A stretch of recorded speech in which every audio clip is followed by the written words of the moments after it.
boa noite a todo mundo que está entrando. Hoje eu vou estar com o Carlos Mário Alvarez falando sobre como evitar relacionamentos tóxicos.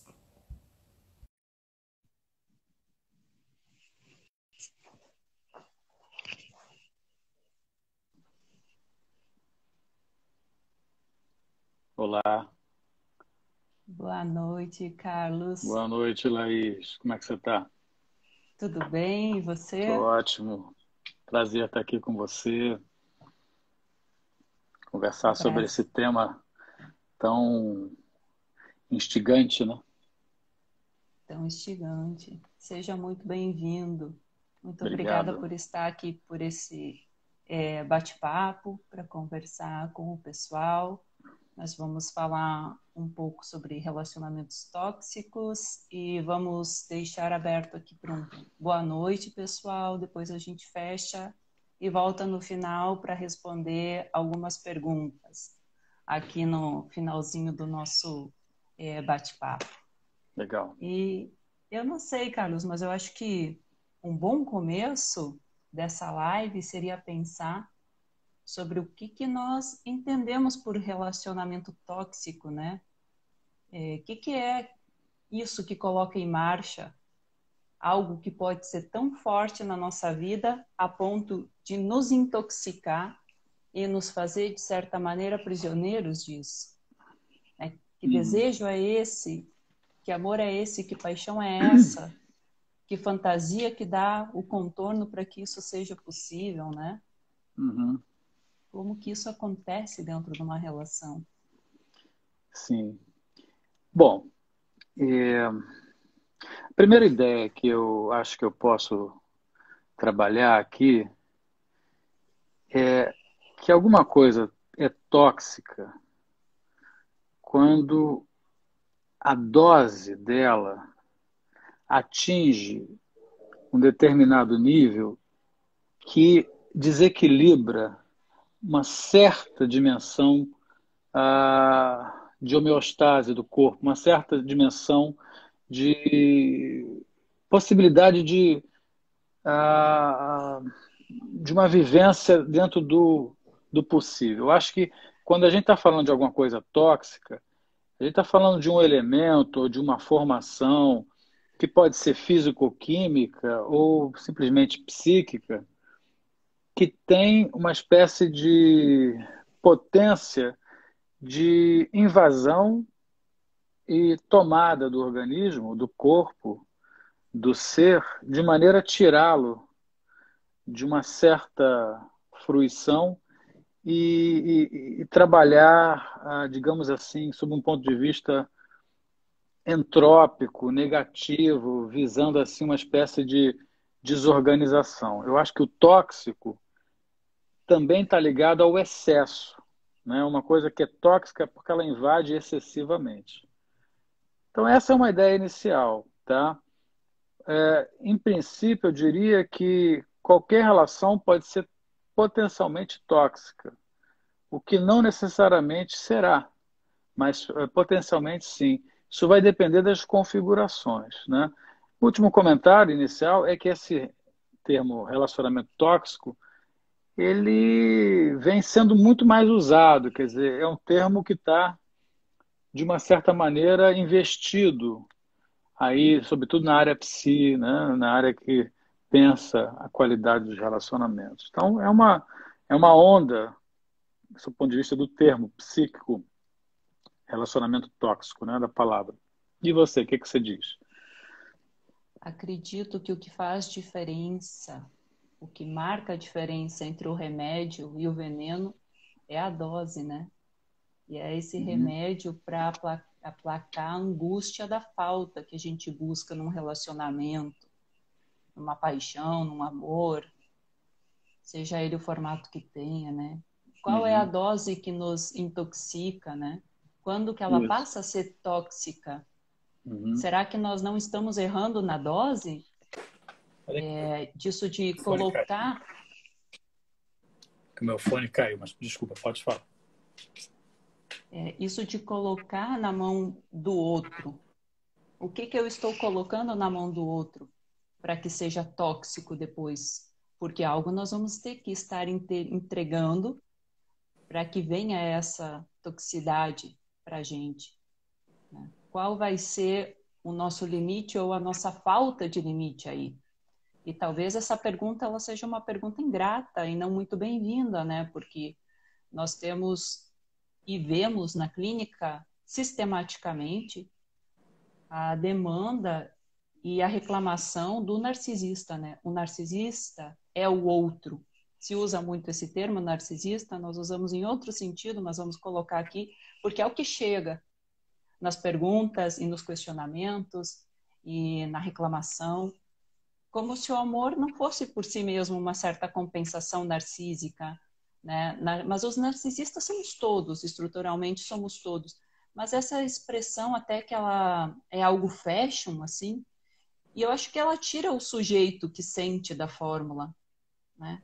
Eu me coloco ali como um objeto para ser satisfeito e entrego para o outro essa responsabilidade de me satisfazer. E quando ele não me satisfaz, isso satisfaz a ele mesmo, que é da ordem do ser humano. Talvez eu sinta isso como um narcisismo. Mas é ele que é narcisista ao fazer isso, ou sou eu, porque não tenho a minha demanda plenamente, o que é absolutamente impossível, a demanda do amor ser plenamente atendida, que não tenho a minha demanda satisfeita, e aí vem a crítica, e aí vem o questionamento, né? Se ele não está atendendo a essa demanda de amor, como ele se atreve a não atender essa demanda de amor? Então, por isso que eu acho que o tóxico, de repente, para uma pessoa é, e o mesmo formato para outra pessoa não será, dependendo da demanda de cada um, do quanto cada um aceita, do quanto cada um entrega de libido para o outro também, para que ele possa manejar a nossa própria libido, o quanto vai retornar disso. Vai ter um retorno muito empobrecido, e esse vazio me consome, esse vazio me devora, né? Esse vazio é a metáfora lá da boca do crocodilo que Lacan usa, né? Da voracidade. Será que isso vai me comer por dentro? Ou será que isso, para mim, está ok? E eu consigo me satisfazer dentro dessa relação? Porque eu coloco aqui outras coisas, tem outras ferramentas também. Tem muito que ver com o dar e receber. Qual é o equilíbrio disso? É lógico que a gente está falando aqui desde uma perspectiva, talvez, de boa-fé, que a gente sabe que também pode ter um contorno de má-fé para manipular, para chantagear, o plano da sedução exacerbada, vão entregar o que o outro tem, fazê-lo, de certa forma, dependente, porque todos somos dependentes em alguma medida dentro de uma relação de amor, da relação de paixão, de afeto. E depois, o que ele vai fazer com isso? Para que ele vai usar isso? Porque vai ficar ao bel prazer. Né? Entregamos para outro essa libido. Vai estar na mão dele. É um certo discricionariedade aí. Ele tem a nossa subjetividade. Inclusive, às vezes, tem o poder de dizer quem somos, qual é a nossa verdade, qual é o nosso desejo, né? Que passa pelo outro sempre.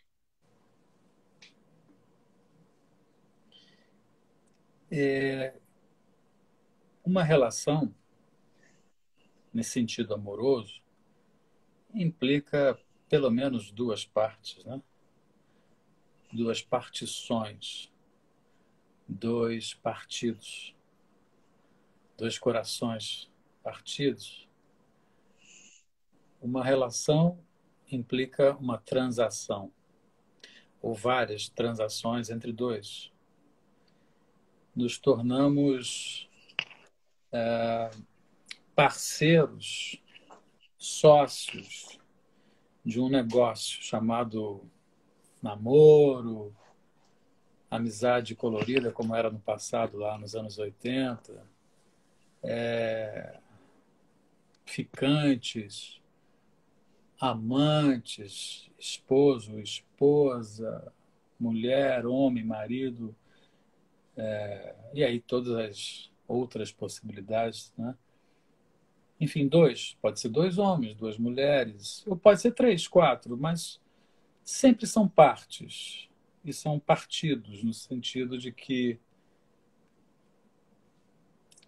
quando a gente está com alguém, é porque a gente quer alguma coisa desse alguém. É porque a gente também quer supor que pode ser algo para esse alguém, dar algo para esse alguém. Ah, claro que isso vai variar, mas a gente se permite, entrando numa relação, compor com alguém, né? Com uma outra pessoa. Essa composição, quando vai para análise, né? Quando uma dessas partes partidárias, participantes, parturientes até, olha só, vai para uma análise, é porque algo precisa ser pensado, olhado, tratado, né? E aí dá notícia do, poxa, até que foi bem e depois desandou. Então, acho que era propaganda enganosa. Não era bem isso que eu queria. Não tá bom, mas pode ficar pior sem ele ou sem ela. Não tá bom, mas eu tenho medo de ficar sozinho ou sozinha.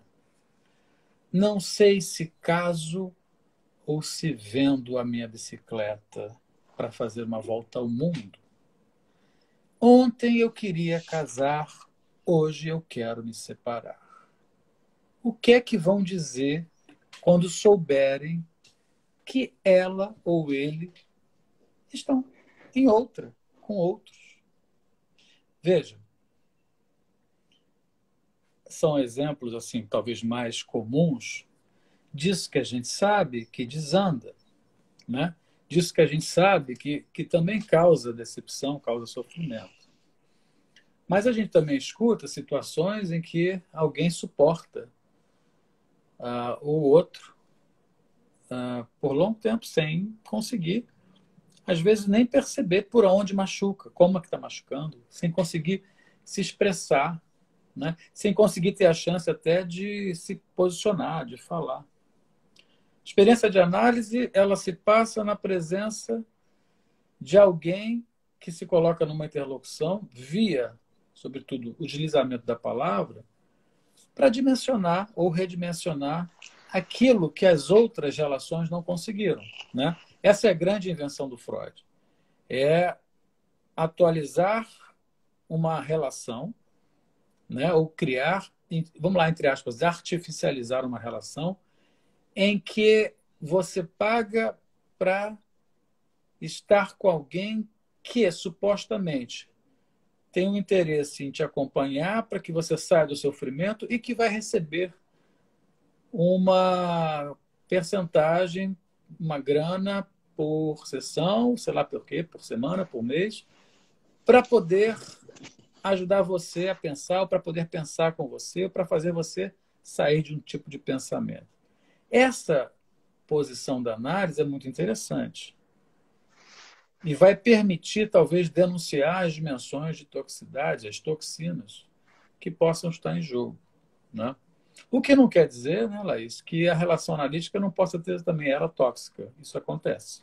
Porque aí você pensa o seguinte, a dimensão de toxicidade, além do excesso, da invasão, tem a ver com os níveis de manipulação, de invasão, de controle que um pode ter sobre o outro.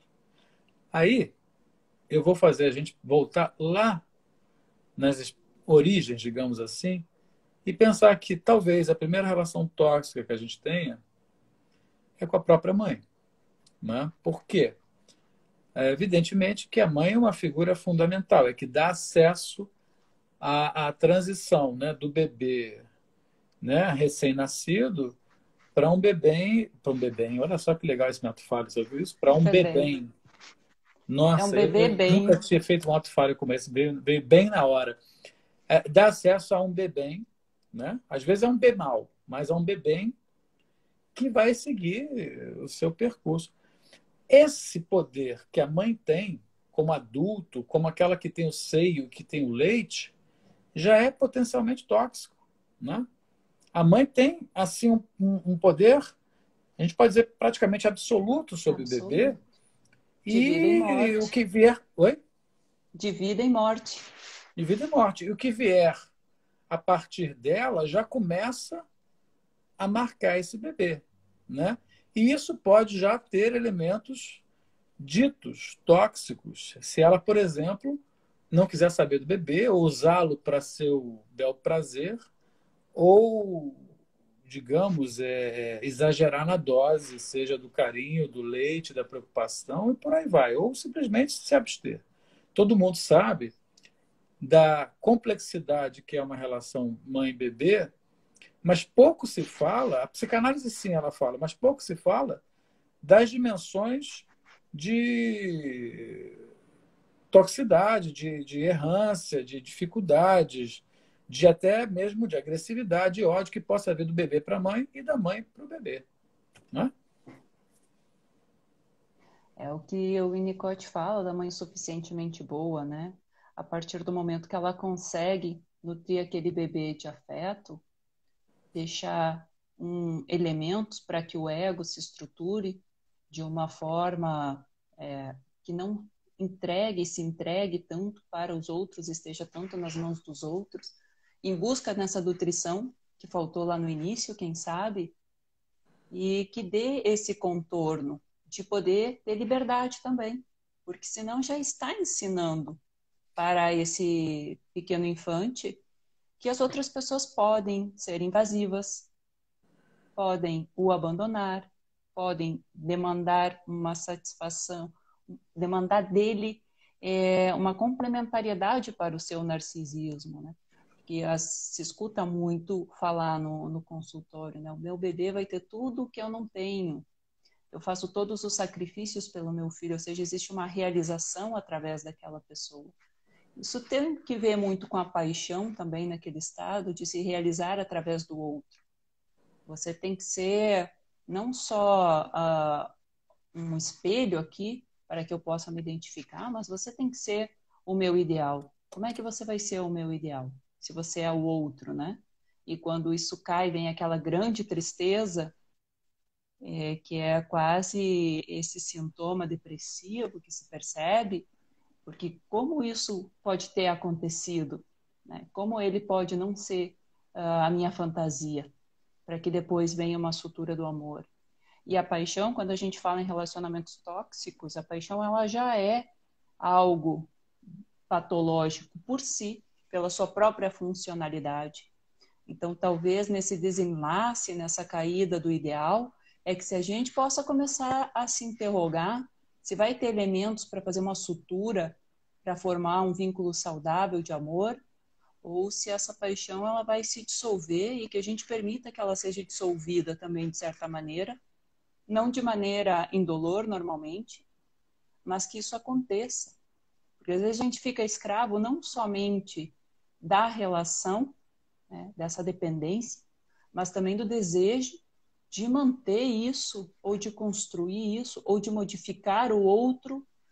A Vera Iaconelli falou uma coisa interessante, que a gente não coloca na fórmula o reclamante, que é quem é essa pessoa com quem eu estou me relacionando. Apesar de sabermos que cada relação ela é única e vai ter um formato diferente, mas tem algo ali muito narcísico de pensar que a gente pode transformar aquele homem, aquela mulher, que nós podemos modificá-lo, que nós podemos fazê-lo mais à nossa semelhança. Isso você vê muito na terapia de casal, que cada um chega tentando forçar o outro a se encaixar naquela fantasia de par perfeito. Então vem com reclamações, vem com os ataques e aquilo acaba se tornando um ringue.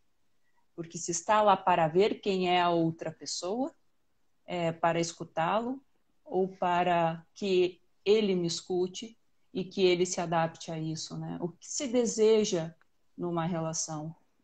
A gente sabe muito pouco sobre o nosso desejo. Como você estava falando, através do processo analítico, no divã, a gente conhece mais sobre isso, sobre esse estranho, que a gente paga um preço tão alto por ele, né?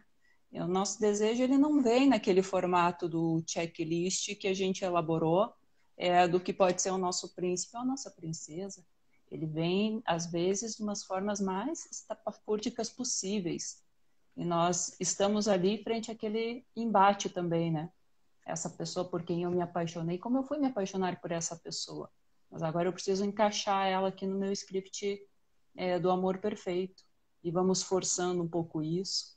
E naquele momento da paixão, que a gente tem aquela grande vontade de transformar o outro no amor da nossa vida, nós vamos meio que formando aquele personagem e para a sedução acontecer, um vai se encaixando nessa fantasia do outro e depois o que sobra disso, né?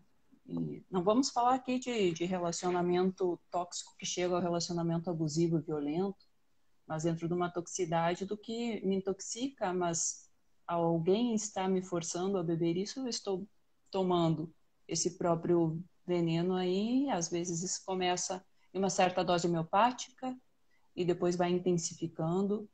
Quem sabe vamos ficando algo obsessivos também por isso, e aquilo vai entrando já com uma sobredose.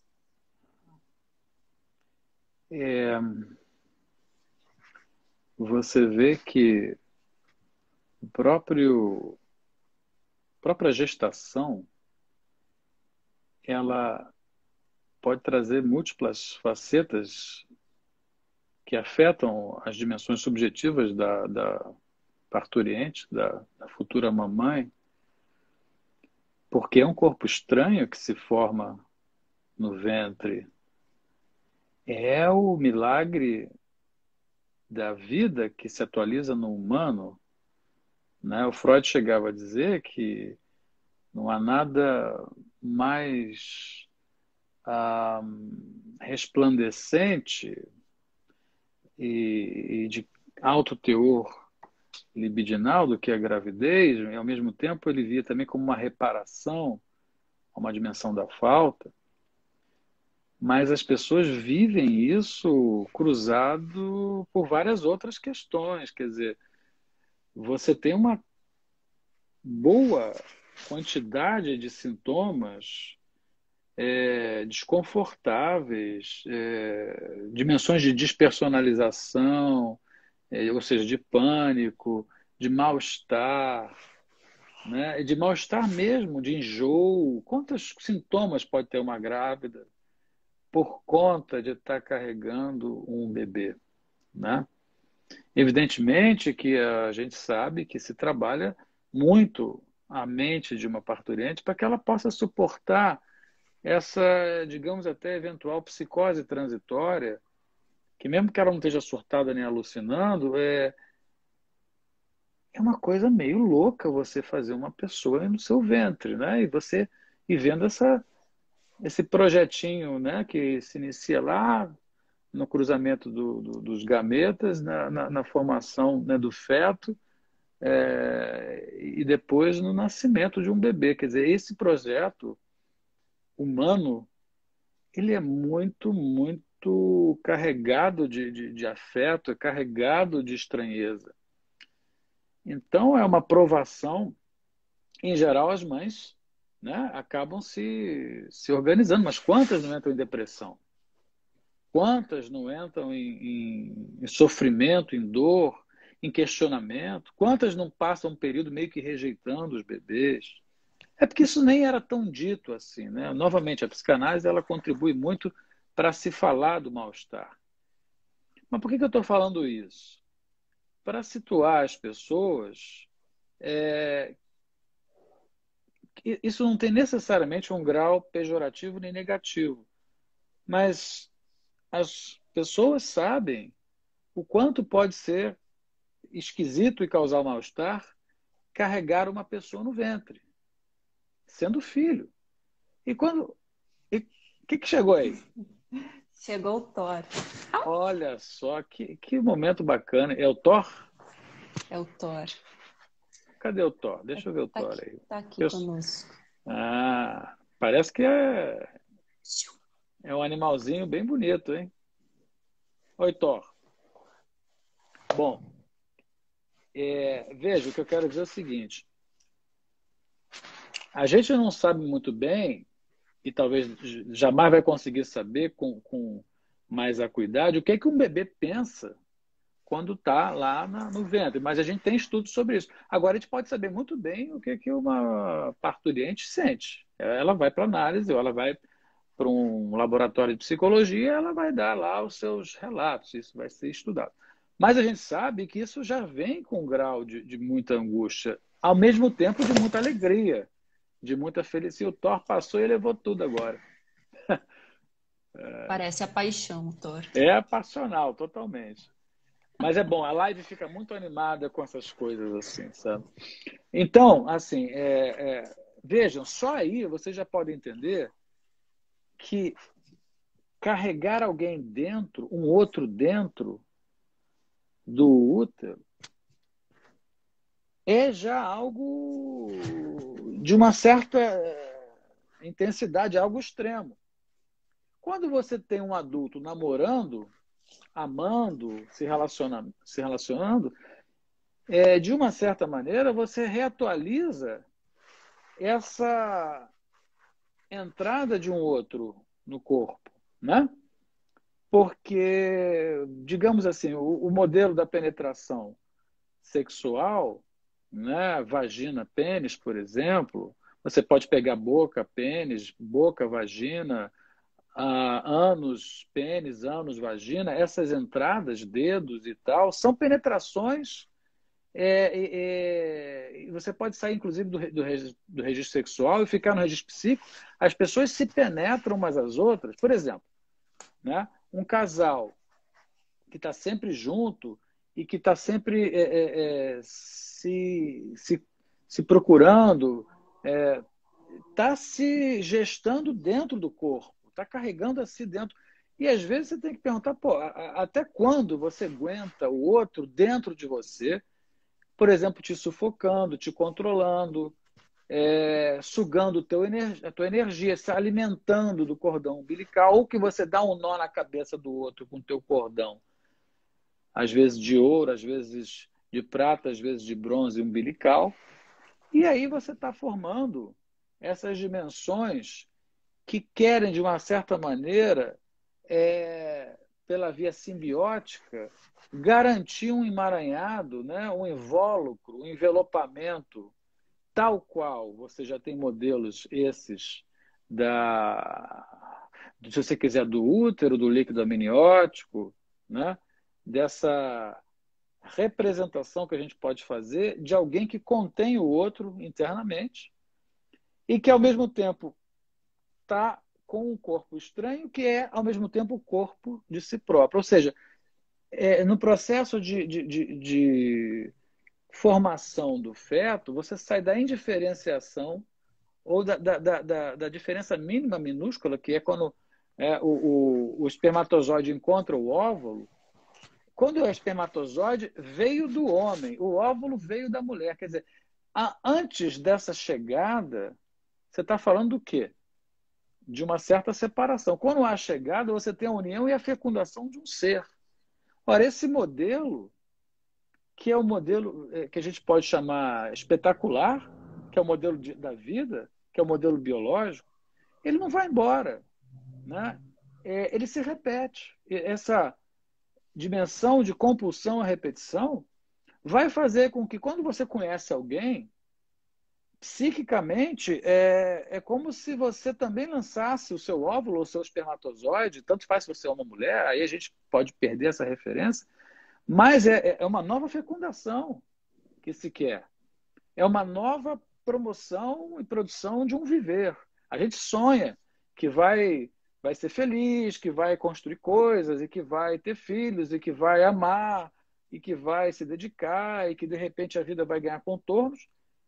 E a gente está naquela reprodução propriamente dita de um novo ser, quer dizer, a relação como um novo ser, como um bebê, depois talvez um bebê mal, ou um bebê mal, mal e bem, mas é isso. Como é que você vai poder fazer uma profilaxia da toxina, da toxicidade? Não vai, não vai. Só depois, no a posteriori, que talvez você possa pensar, isso aqui não está me fazendo bem.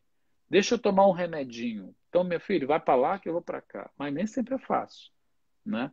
Ou seja, o que eu quero marcar, assim, talvez para as pessoas de uma maneira que elas não tenham ouvido ainda, é que a gente faz um trabalho enorme para entender a relação, para entender a gente na relação, mas a relação amorosa, a relação a dois, sobretudo, ela é plena de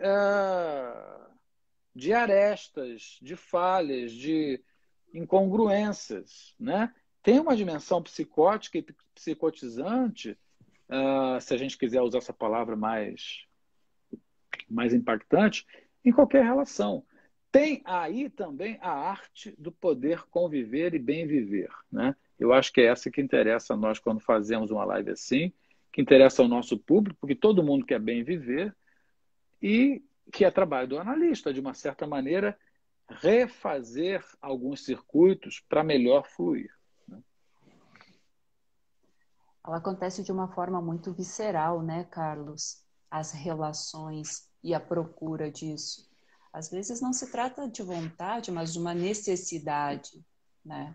E eu vejo como um grande X da questão agora, a questão que se vende a felicidade plena solitária, e ela vai um pouco na contramão do ser humano, porque a nossa visceralidade é buscar essa completude, né? Através do preenchimento do nosso corpo, do preenchimento das nossas emoções, da satisfação das nossas necessidades, desejos, vontades, como cantava ali o Titãs. E o que aparece também que nos faz imaginar que algo é tóxico, ademais de se sentir intoxicado? Porque uma coisa é nos sentirmos intoxicados. E nós lidamos muito mal com a dor. A verdade é essa, né? Nós queremos uma solução muito imediata para a dor.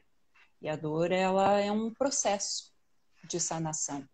Então, nos medicamos muito rápido, desejamos um resultado de análise muito rápido, desejamos uma relação que se componha de uma forma saudável muito rápido, que saia da montanha-russa de projeções e demandas da paixão e se transforme no amor das nossas vidas.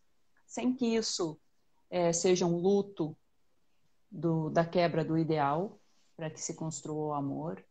É como a mãe também que tem dificuldade de fazer o luto por aquele bebê que ela imaginou que ia nascer, mas que nasce o bebê real, né? E pode cair nessa tristeza profunda. É quando nós vemos que dentro do amor a outra pessoa não era exatamente assim, como nós imaginamos, como nós fantasiamos, e também aí aceitar que nós também não éramos esse ser perfeito, né?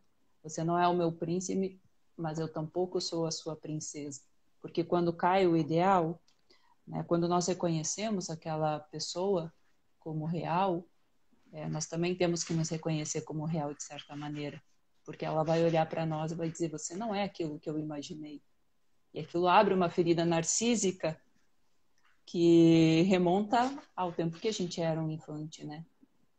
E talvez nos leve a questionar, mas será então que isso foi sempre assim? A gente sofre, talvez, por todos os amores que não deram certo ou que nos deixaram feridas narcísicas. Talvez a gente, quando chore uma lágrima para cada um. É como, será que eu não sou capaz de amar? Será que eu não sou capaz de me fazer amar também? E a comparação que surge hoje, que talvez essa seja uma novidade dos tempos que a gente vive, que é tudo virar uma comparação, né? E tudo virar um produto quase.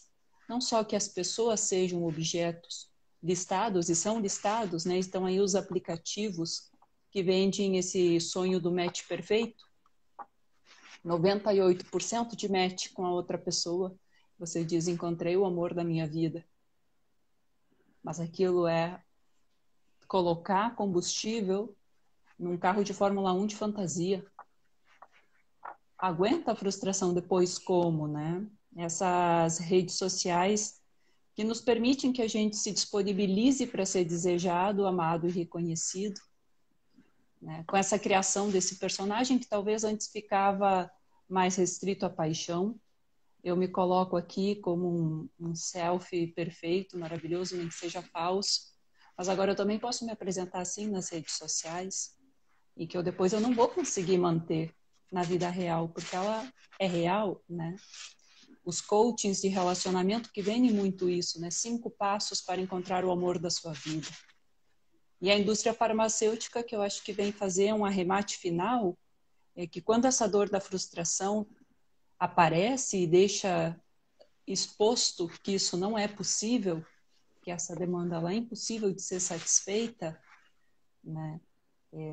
A gente tampouco quer saber da dor de si, buscar esse ópio, buscar outro objeto que satisfaça muito rápido, buscar a lista de contatinhos que tem o plano A, B, C, D e E, né, para que uma coisa seja satisfeita imediatamente, para não ter que se deparar com aquela dor, com aquele luto.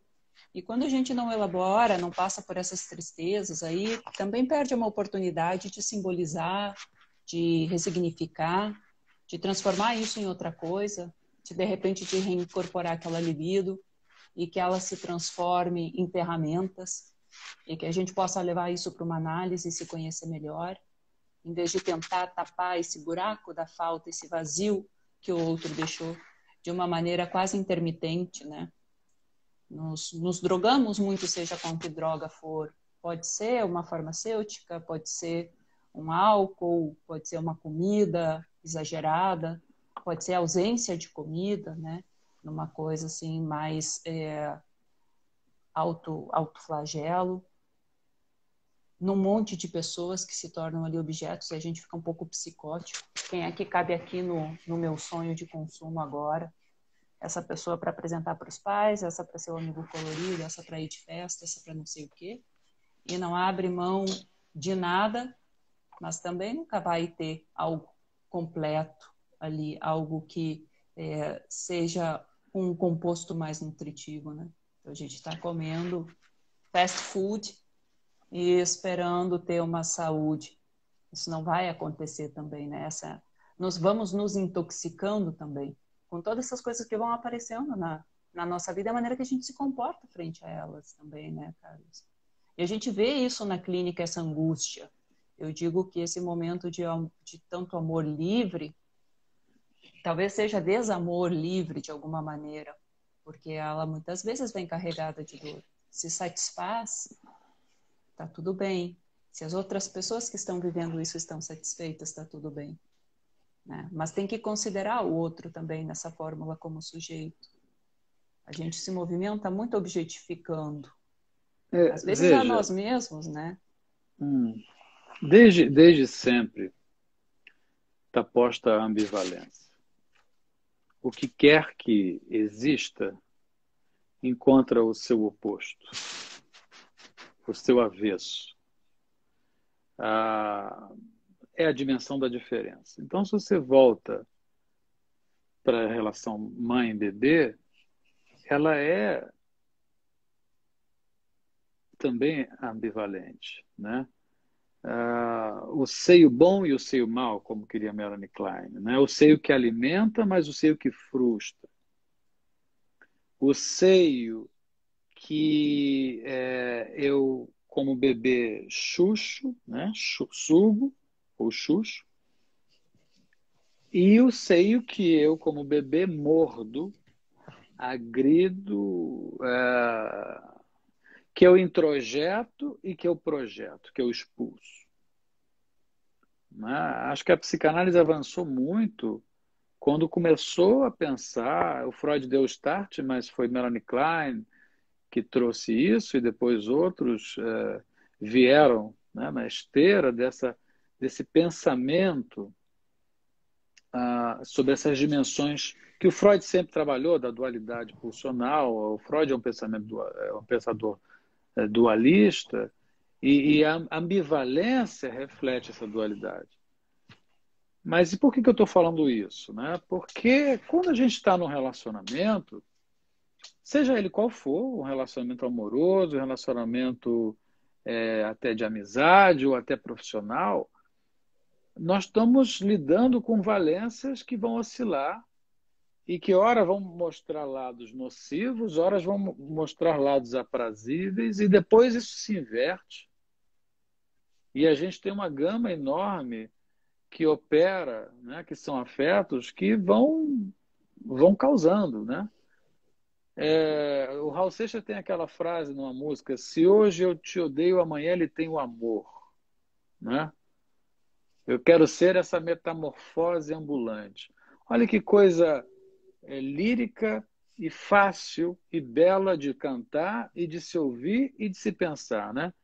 Quando o Raul Seixas diz: se hoje te odeio, amanhã ele tem o amor, está falando da ambivalência, né? Dessa dimensão, sei o bom, sei o mal, namorado bom, namorado mal, mulher boa, mulher má, que oscila na nossa mente, né? Como nós também temos nossos bons momentos, nossos maus momentos. E isso será sempre assim. Melhores dias do que outros, fases, né? A gente passa por fases, né? A gente passa por alterações de humores, né?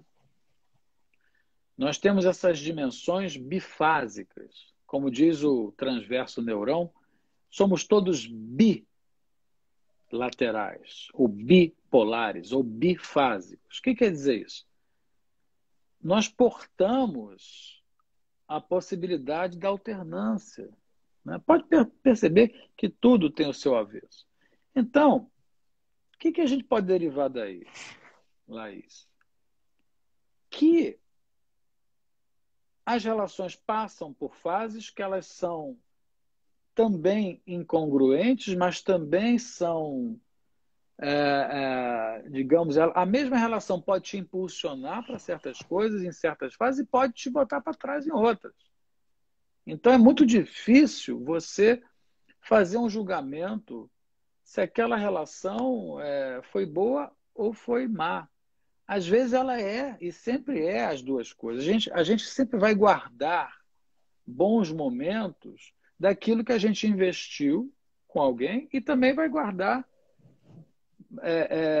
maus momentos. E indo além, e até lembrando um pouco do Nietzsche, se a gente conseguir guardar menos maus momentos, se a gente conseguir esquecer dimensões que nos trouxeram sofrimento no sentido de não ficar ressentindo, mais a gente vai para frente. A vida pode ser progressiva. Olha aí, ele veio aí para não me deixar mentir.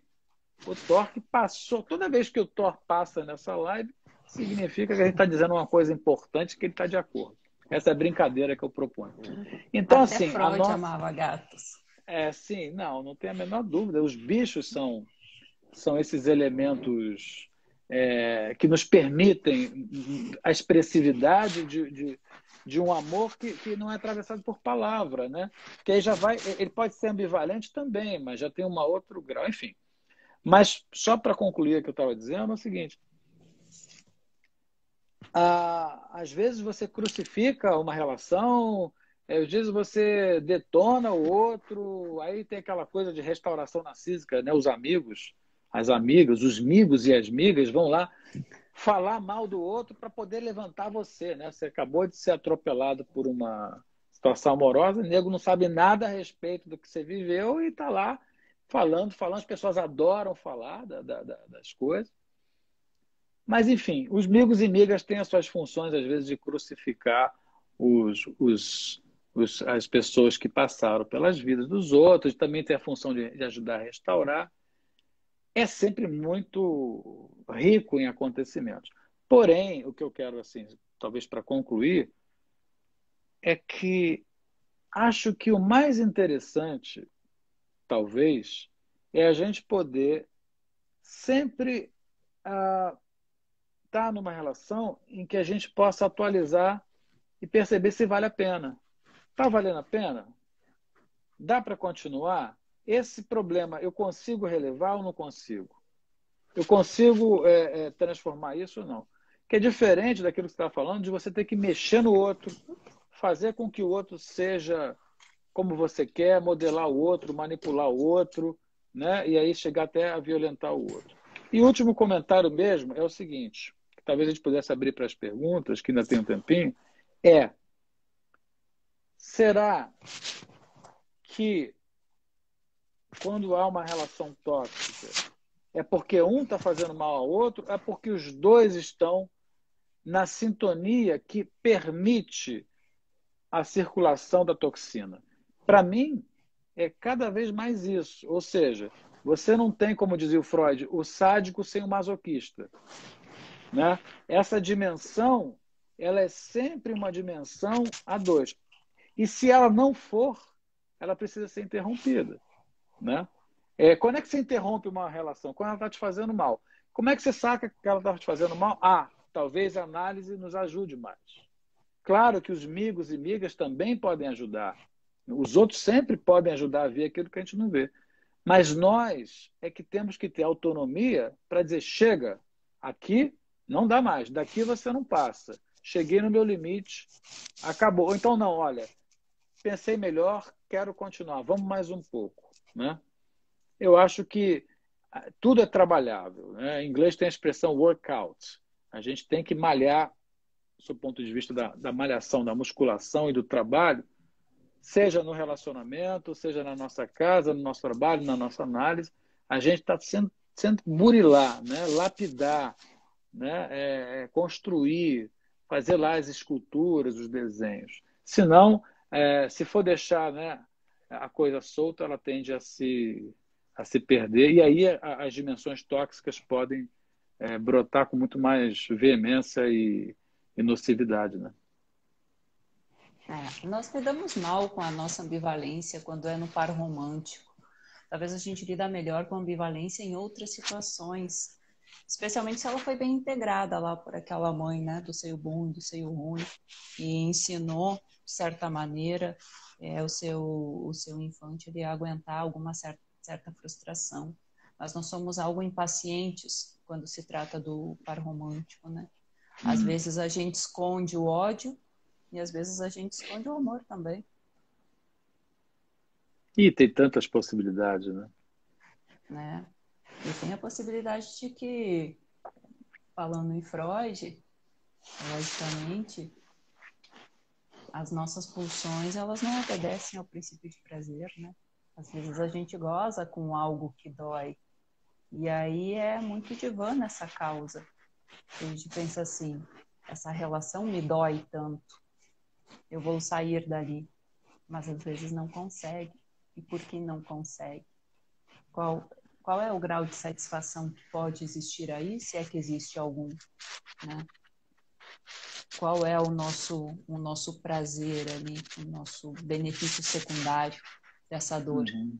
Então, são coisas que têm que ser pensadas. Aqui a gente faz uma pincelada de psicanálise, né, Carlos? Uma reflexão acerca das coisas que podem ser, mas a subjetividade de cada um é todo um universo que precisa aí talvez ser atravessado por um processo de conhecimento muito profundo, até mesmo do nosso material inconsciente, que a gente pode ir trazendo à tona ou pode tendo algum acesso, porque às vezes a gente não sabe o que a gente deseja, não sabe o que nos atrai, ele está muito enterrado ainda, Uhum. está muito soterrado ainda. E Sim, acredito. a dimensão do inconsciente está sempre posta. A gente não sabe muita coisa. Aliás, a maioria das coisas a gente Não sabe. sabe parcialmente, né? A gente não domina. É muito louco. Tudo isso é muito louco. Vamos abrir para alguma pergunta, vamos abrir comentários também, rapidamente, que eu sei que seu tempo está no limite. Não, a gente pode abrir, sim. Só não esquece, Laís, de falar que a gente tem uma live sábado agora, que você podia comentar, que vai ser transmitida no YouTube, né, da Psicanálise Descolada, com eu, você e a Adriana Borba. Não é isso? Isso aí, pessoal. Mulher, com esse olhar psicanalítico, vamos falar sobre o feminino. Esperamos a todos. Vai ser às 7 da noite no YouTube do Psicanálise Descolada. Terminando a Hum. live, já colocamos no ar a arte para que vocês possam se organizar. Vai ser bacana. A Adriana Borba está animadíssima. Vocês conversaram, né? Já trocaram uma ideia? Muitas vezes, eu acho que esse assunto Dá muito pano para manga falar sobre a mulher e o feminino e o lugar de fala do feminino. E é maravilhoso que nós temos Carlos aqui como nosso contraponto, porque também, quando estamos falando, temos que escutar diferentes pontos de vista e desde diferentes perspectivas, para não ficar algo monotônico e dono da verdade que nenhum tem, que nós não temos. É isso aí. As perguntas. Posso só mandar um beijo para minha prima Gel, que apareceu ali? Ó, Gel, um beijo para você e para a família, que eu vi que ela está aí gostando da live. Vou abrir a primeira. Sempre me perguntaram como se afastar de uma pessoa tóxica para você. Sair de uma relação desse tipo não é simples, porque existem muitos aspectos inconscientes na dupla. Para conseguir se afastar, é importante ter consciência do que se está vivendo e eu não consigo baixar mais aqui para ver o comentário inteiro. Tem esse problemete aí do Instagram. Tem o problemete. Essa aqui eu não consegui ver a pergunta.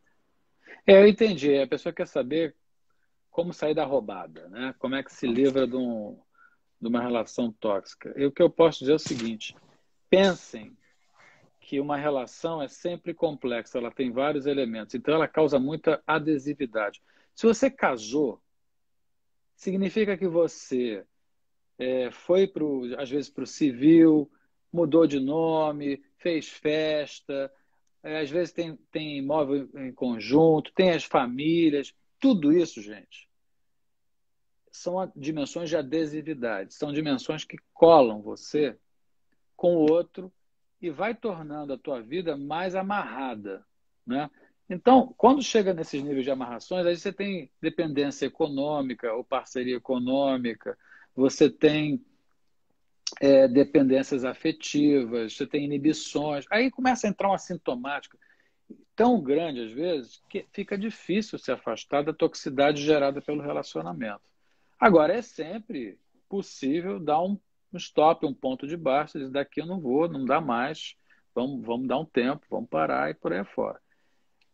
É muitas vezes difícil, até imperceptível para as pessoas saber o que é uma dimensão tóxica, né? Mas aí eu acho que a gente já tem falado e cada vez mais se discutido os limites do que é possível suportar, né, Laís? Exatamente. Qual é o meu limite ou a minha falta de limite? E qual é o limite do outro e a falta de limite do outro nessa fórmula, né? A intimidade é por si invasiva. Então, o quanto estará invadindo o meu corpo e a minha saúde e o quanto estará me complementando. Talvez o X da questão é essa. Qual é a sensação que passa? Porque às vezes o mesmo ato significa muitas coisas, dependendo de todo o conteúdo interno que nós temos e que vem se formando desde sempre, né? Como você falava, Carlos, desde o feto, da mãe, né? O sujeito existe antes de ser sujeito, antes de ser um ser pensante, porque alguém já pensou por ele antes. Né? Sim. A turma está botando uma questão atrás da outra. O pessoal está com pulga atrás da orelha. Hein? E quando nossa relação com nós mesmos é tóxica? Exato. Como que nós vamos reconhecer também essa toxicidade no outro quando a nossa relação com nós mesmos é tóxica no sentido de ter alguma coisa de maltrato ali, de não se permitir, não se sentir merecedor, quem sabe, né? Da autossabotagem, do auto-boicote, o que fazer. Acho que nutrir esse ego, a dupla psicanalítica talvez consiga trabalhar nisso, porque é uma forma que vai ter de fazer uma sutura nesses pontos que ficaram abertos, ali nessas feridas que ficaram abertas, né? Outro dia eu estava conversando com um amigo meu, e ele é casado há muito tempo, né? E aí sempre tem questões, né, de casais, né? E geralmente, quando alguém está falando de uma relação, está se queixando, né? Aí eu fiz uma pergunta que eu gosto de fazer assim, tá bom, mas eu pensei, mas você já pensou o quanto você pode ser chato também? Né? O quanto você pode ser você próprio motivo de toxinas, porque todo mundo é potencialmente tóxico. Vamos parar com esse negócio de dizer que fulano é tóxico e o outro não é. Não, a gente é potencialmente tóxico. E às vezes as toxinas ou as toxicidades se combinam tanto que o efeito fica um narcótico leve que dá para amenizar a dor da vida cotidiana. Agora, quando você é tóxico consigo mesmo, eu acho que é quando você também não se respeita nos seus limites, quando você se põe assim muito à prova, a ponto de você começar a causar mal a você próprio, né? Causar muito mal. Então, a toxicidade é um elemento de vida, mas a sapiência está em poder minimizá-lo, né? Nada do que é humano nos é estranho. Isso que é muito importante salientar, né? Não é só o outro. Isso aparece muito como essa queixa com o narcisista, né? Essa palavra tão péssima agora. Mas o narcisismo de quem? Porque o narcisismo de ambos está em jogo, né? O desejo de ambos está em jogo. Os dois vão demandar coisas, os dois vão colocar ali os seus boundaries, os seus pesos e as suas medidas. Então, dentro de um casal, há um jogo e uma dança de sintomas. Será que isso se encaixa? Né? Será que isso se encaixa ao ponto de se fazerem companhia ou se fazerem sofrimento, trazerem sofrimento, se autolesionarem, lesionarem o outro? Né? Porque também passa muito pelo que a gente se dá e se respeita. É muito importante essa pergunta, ela fala, né? Quando a gente mente para o outro, já mentiu normalmente para si mesmo. Quando a gente engana o outro, já enganou também a si mesmo, né? Vamos a outra pergunta. Estou pelo Vamos. seu tempo, Carlos. Não, podemos seguir um pouquinho, vamos lá. Acho que a turma está gostando, né? Porque está subindo aí o número de participantes da live. Como definir se era amor ou dependência? Será que pode ser feita essa separação aí, Carlos? É difícil. É difícil porque você pode amar a dependência. Aliás, é muito comum amar a dependência. Por exemplo, uma das coisas que eu mais vejo na clínica, na fala dos pacientes, é a referência que eles fazem o tempo todo a papai e mamãe. Sabe? A família, papai e mamãe. Mamãe, papai e família. Família, papai e mamãe. O Nelson Rodrigues, grande escritor carioca, nos anos 50, 60, 70, aqui no Rio, fez assim parte do cenário carioca, do teatro, da crônica, né, da literatura brasileira. Nelson Rodrigues tem a capacidade no texto dele de mostrar esses lados incongruentes, essas dimensões onde cai o semblante, cai a máscara e algo se faz, né, por trás dos panos. E ele escancarava, né, tal qual o beijo do asfalto, né, aquela dimensão rascante do tesão e da moral. Pois bem, ele tem uma frase: toda família chega a um ponto em que apodrece. O que ele quer dizer com isso? Na verdade, não é toda a família. Qualquer relação tem um ponto de desfazimento, né, que o Freud chamava da entropia, das dimensões da pulsão de morte. Ou seja, toda família pode chegar a um ponto em que ela fica muito confinada e aí ela fica tóxica. Eu diria que toda família é um grande polo de toxicidade, né? Se você não souber arejar, a coisa perde o rumo mesmo, né? Você trabalha com isso, você há de confirmar. Os maiores índices de violência, seja ela sexual ou às vezes moral ou psíquica, vêm da própria família, pai e mãe, né? As dimensões de maus tratos e abuso estão em casa, em grande parte. Né? Por quê? Porque tem poder, tem exclusividade. Então, o que eu vejo muito são as pessoas que não conseguem pensar fora da casinha e que estão lá, às vezes, com 30, 40, 50, 60 anos de idade, até mais que isso, pensando a relação amorosa tal qual papai e mamãe querem, entende? É uma dimensão incestuosa, edípica, que isso aí é a matriz da toxicidade, né? Não tem a menor dúvida disso. Começar a se Fala. livrar um pouco dessas fixações familiares, né? O drama neurótico familiar. Você fala em Nelson Rodrigues, me lembra o Woody Allen, que o Nelson Rodrigues me parece um Woody Allen explícito, né? Porque ele coloca o desejo de uma forma nua na, Uhum. na obra dele. E, às vezes, e falando em família, né? E nessa compulsão à repetição desses personagens familiares, quantos relacionamentos ficam tóxicos por colocar e a outra pessoa se deixar colocar no lugar de pai e mãe, né? É, Se buscar ali aquelas referências, mas não como referências de características similares, mas realmente de buscar uma função. E qual é a toxicidade disso?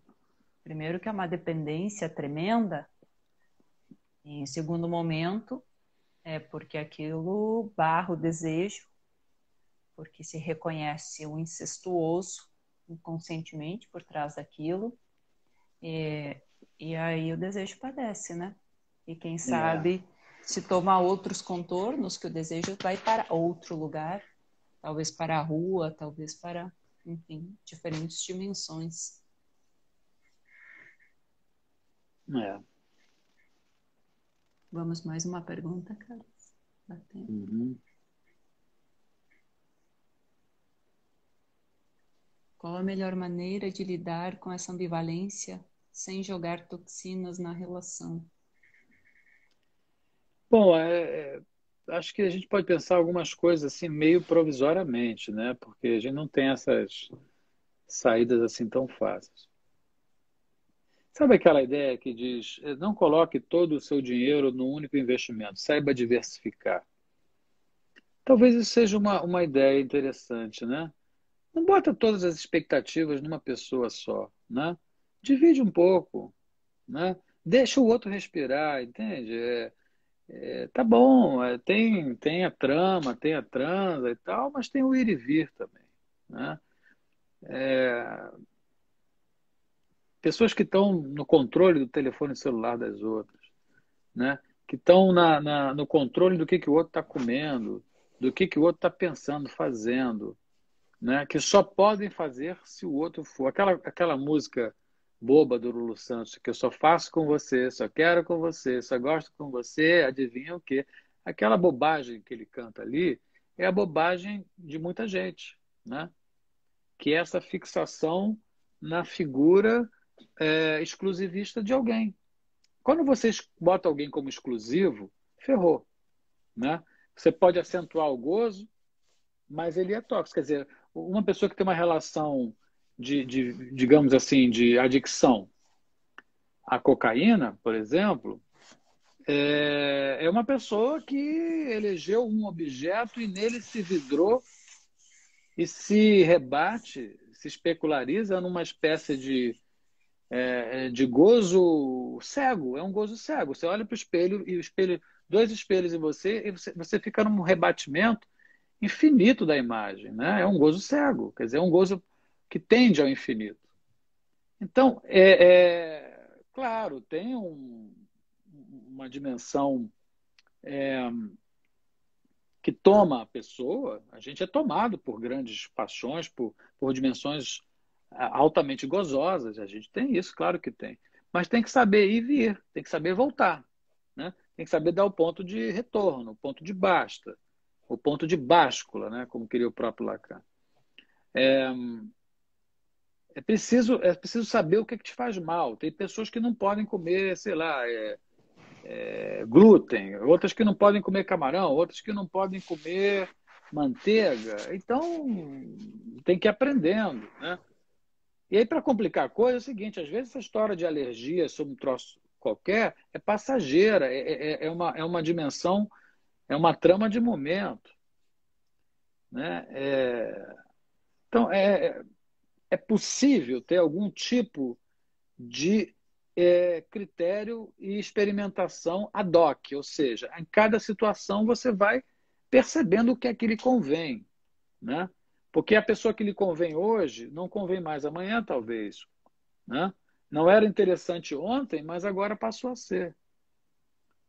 É isso, não tem manual. A vida já veio e ficará sem manual. Não existem fórmulas mágicas. Até existem, mas acho que elas estão nos contos de fada, nos filmes, né? Nas dimensões mais é, ficcionais e ilusórias, ilusionistas, essa palavra que eu queria, nas dimensões ilusionistas. Fantasia no ar. Muita coisa por aqui.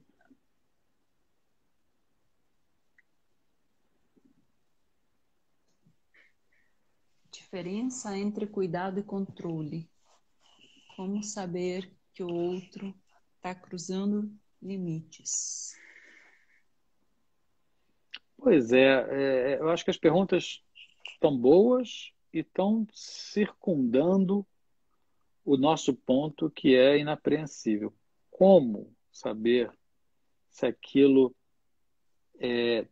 tem uma dimensão benigna ou maligna? Você não sabe, você vai testando e você vai tirando as suas próprias conclusões, e às vezes você faz conclusões equivocadas. Acho que a gente tem que ter autonomia para pensar, para pôr em questão, e a análise é um lugar que ajuda isso, mas há um indecidível, uma indecidibilidade entre o que possa ser bom e ruim, né? Ah, não sei, vamos pegar um exemplo simples. Você está tomando um vinho na noite, num jantar ou com amigos, e aquilo vai te tomando, vai te tornando, né? Primeiro aquele descer do vinho que vai conversando com a tua mucosa e aquilo te acende, é um fogo, é uma libertação de ideias, é uma combinação com os aromas que vão tomando a tua existência, e daqui a pouco você resplandece e está numa situação maravilhosa, e aí você toma mais uma taça, e daqui a pouco mais uma, e de repente virou e você não se deu conta, e você já está trocando as pernas, as letras, e está se sentindo mal, e daqui a pouco você, pá, tombou. Quem nunca, né? Isso acontece. Então, depois você diz, pô, mas foi muito bom. Mesmo assim, foi legal, né? Apesar de ter me excedido, foi bom. E tem horas que não dá para dizer isso, né? Se a gente faz uma coisa com consequências que ficam, que, que, que, que fazem mal para a gente ou para os outros, aí não dá. Aí você olha para trás, putz, por que que eu fiz isso, né? Ou por que que eu permiti isso? Então, acho que assim, a melhor resposta para isso é preciso estar atento e não fugir à responsabilidade de decidir se aquilo deve ou não continuar, se está ou não está bom. Porque é só você que pode saber. Você vai ter que trabalhar para saber. Sabe que a Espanha tem feito uma campanha muito grande, especialmente quanto à violência da mulher, aqui trazendo um pouquinho de encapié no que a gente vai trazer no sábado, porque se chegou à conclusão de que os jovens estão com muita dificuldade de identificar o que é um relacionamento abusivo ou de maltrato pelas Uhum. novas tecnologias. Então, que tem um controle mais fácil, que é o acesso que você, o horário que você levantou, o horário que você dormiu, a pessoa com quem você falou, a pessoa que você curtiu, etc. Talvez, mas é sempre isso, é esse limite que a gente dá e que a gente recebe também. Teve um outro momento que eu estava falando sobre limite, que tem muito que ver também com o quanto a gente foi invadido disso durante a nossa vida. Qual era a liberdade que a gente tinha na nossa casa, no rompante ali de adolescente para criar sua própria subjetividade, porque tem aqueles 3 momentos chaves que nós desenvolvemos a nossa subjetividade ali nos 2, 3 anos, na adolescência e depois de cada paixão. Então, se a gente teve esses momentos com acompanhamento, com acolhimento da família, mas que eles não foram baseados no castigo, no medo, na invasão, na intromissão, né, de abrir as suas coisas e verificar e querer saber tudo sobre você, até deixar a criança numa segurança brincar sozinha, até deixar o adolescente se virar por ele mesmo sozinho. Quando a gente se desfaz dessa paixão e tenta reencontrar essa subjetividade, ela pode ser difícil na paixão e no desligamento, porque eu não entendi direito quais eram os limites, porque talvez eu entendi que para ser amado, para ser desejado, para ser querido, eu tinha que ter um limite muito amplo, eu tinha que aceitar essa invasão, eu tinha que aceitar essa agressão. Então, passa por aí também, tanto no nosso meio, como que as pessoas ao nosso redor se relacionam, vão definindo também a nossa subjetividade, como a gente foi ensinado, como que a gente cresceu assistindo o quê, vendo o quê, né? E vai fazendo aí o nosso mundo interno do que se é compreensível por um amor, se é um elemento de uma relação ou não. Então, vai ser muito subjetivo, né, Carlos? Vai ser dentro do contorno da família, das relações que teve, das relações posteriores também, tantas outras coisas que podem dar esse fazer de alguma maneira artesanalmente aí uma colcha de retalhos com essas impressões que nós vamos tendo ao longo da vida. É tudo muito impreciso, né? O que parece ruim pode estar bom, o que é ruim para um é bom para outro, o que é ruim é bom ao mesmo tempo, o que machuca também ensina, o que é dificuldade pode ser caminho para superação. Quer dizer, é muito impreciso, né? É muito impreciso e quando a gente não consegue ter o domínio do que a gente está fazendo, como está fazendo, e às vezes acontece, é bem comum, aí você passa a ter o outro para ou dominar ou para intervir, né? E isso é outra condição. A gente sabe o quanto conceitos vão mudando, né? Porque a gente, por mais que a gente tenha a nossa individualidade, a nossa privacidade, nós também somos seres sociais, ditos sociais, dentro do coletivo. Então, é muito complexo, é uma barafunda mesmo, porque a gente muitas vezes fica sem referências, né? E depois vai pegá-las depois. É tudo muito onírico, ou seja, as coisas se deslocam, se distorcem, aparecem coisas esquisitas, né? Depois, a experiência de vida é absurdamente, é, digamos assim, impossível de ser prevista e dominada por total, né? A gente consegue parcialmente controlar no sentido de tomar conta, né? E quando a gente está controlando, tomando conta, talvez a gente esteja errando também. Vai saber. É isso aí, uma construção, reconstrução, às vezes implosão, né? Que é a parte mais traumática, quem sabe, que chega de surpresa, algo desmorona, e aí vai ser um trabalho, quem sabe, mais a longo prazo, para se refazer desde a base, com isso que sobrou, com esses restos, mas de qualquer maneira, sempre sobra um resto, né, Carlos? Sempre sobra um Uhum. resto de qualquer fórmula. Nada está É. completo na gente o tempo inteiro. E isso é o que nos movimenta também. Isso é o que nos Uhum. movimenta. Vamos recordar que talvez esse desejo do ninar, do estar completamente objeto na mão do outro, como foi no princípio, nos leva a uma inatividade, a uma pulsão de morte, ali uma aliança com a pulsão de morte, que não vai nos dar motor de arranque para as outras coisas também. Que é essa falta que nos movimenta, apesar de ter um quê de dor, que faz parte da equação do ser humano. Uhum. Buscar alguma coisa que preenche, que complete, e não só uma pessoa, um trabalho, uma realização, um carro, um filho, tantas coisas que podem aí aparecer, né? Como objetivos, como sonhos, como desejos, que conforme vamos realizando, vamos querendo outros, e sucessivamente. Quando me perguntam, eu tenho medo de ficar entediado nessa relação, o que eu faço? Estou entediado numa relação, tipo, não te preocupa, daqui a pouco as próprias pessoas envolvidas vão se modificar e vão colocar um challenge aí que vai dar movimento, né?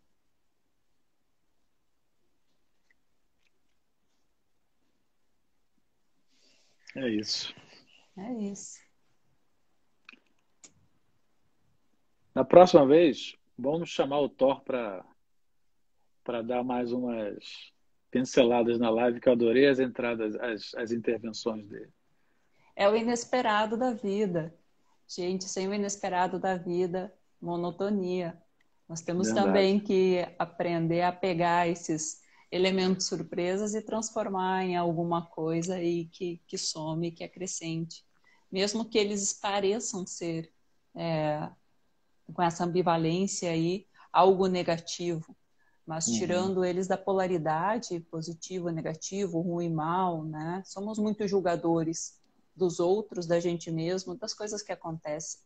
Mas talvez a nossa posição nos revele alguma coisa. Como eu estou vendo isso, porque estou sentindo dessa forma, né?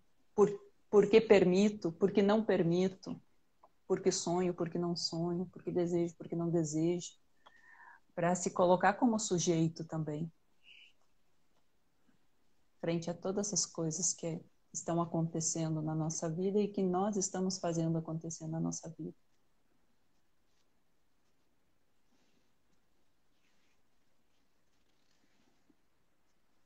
Né, Carlos? É isso. Nos encontramos no sábado. Isso. Todo mundo lá. Sábado às 19 horas do Brasil, é isso?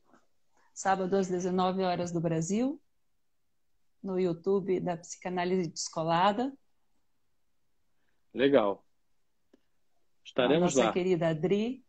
Estaremos Boa. lá falando sobre mulher, uma super costura aí da posição da mulher, com esse olhar psicanalítico, de tentar compreender o incompreensível, quem sabe, mas sempre com pinceladas reflexivas que nos questionam sobre o nosso lugar de fala e a nossa composição como sujeitos, né?